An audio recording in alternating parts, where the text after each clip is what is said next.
இது மாவட்ட தேர்தல்கள் அலுவலகத்தின் செய்தியொன்றாகும்.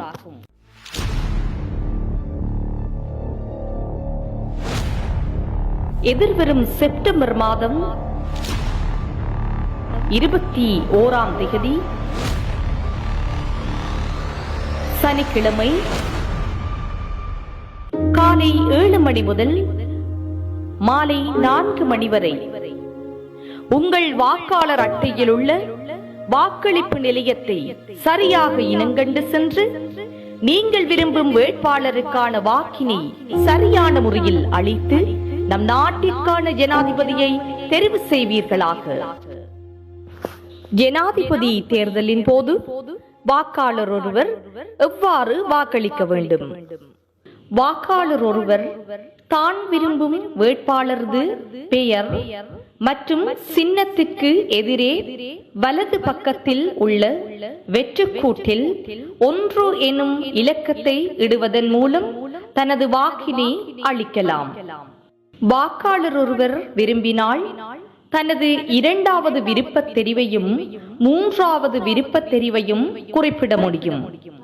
2வது விருப்பத் தெரிவை குறிப்பிட விரும்பும் ஒருவர் தான் வாக்களிக்க விரும்பும் வேட்பாளருடைய பெயர் மற்றும் சின்னத்திற்கு எதிரே 1 எனும் இலக்கத்தை இடுவதன் மூலம் தனது வாக்கினை அளிக்கலாம்.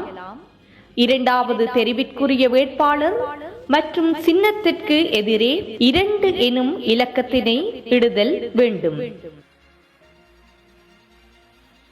3வது விருப்பத் தெரிவையும் பிரயோகிக்க விரும்பும் வாக்காளர் 3வது தெரிவிற்குரிய வேட்பாளர் மற்றும் சின்னத்திற்கு எதிரே 3 எனும் இலக்கத்தினை இடுதல் வேண்டும். இவை ஏற்றுக்கொள்ளப்படும் வாக்கு.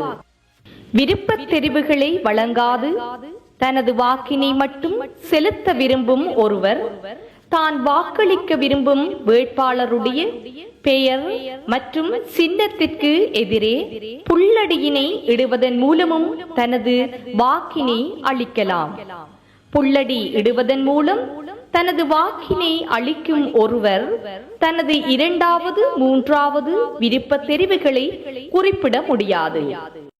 உங்களால் அளிக்கப்படுகின்ற வாக்குகள் நிராகரிக்கப்படுகின்ற சந்தர்ப்பங்கள்: 1 என அடையாளமிட்டு தமது வாக்கினை அளிக்காமல் 2வது 3வது விருப்ப தெரிவுகள் மாத்திரம் அளித்திருந்தால் இது நிராகரிக்கப்படும் வாக்கு. புள்ளடி இடுவதன் மூலம் தனது வாக்கினை செலுத்தி 2வது 3வது விருப்ப தெரிவுகளை குறிப்பிட்டிருந்தால் இது நிராகரிக்கப்படும் வாக்கு. 1க்கு மேற்பட்ட புள்ளடிகளை பயன்படுத்தி வாக்களித்திருந்தால் இது நிராகரிக்கப்படும் வாக்கு. 3ற்கு மேற்பட்ட விருப்பத் தெரிவுகளை குறிப்பிட்டிருந்தால் அது நிராகரிக்கப்படும் வாக்கு.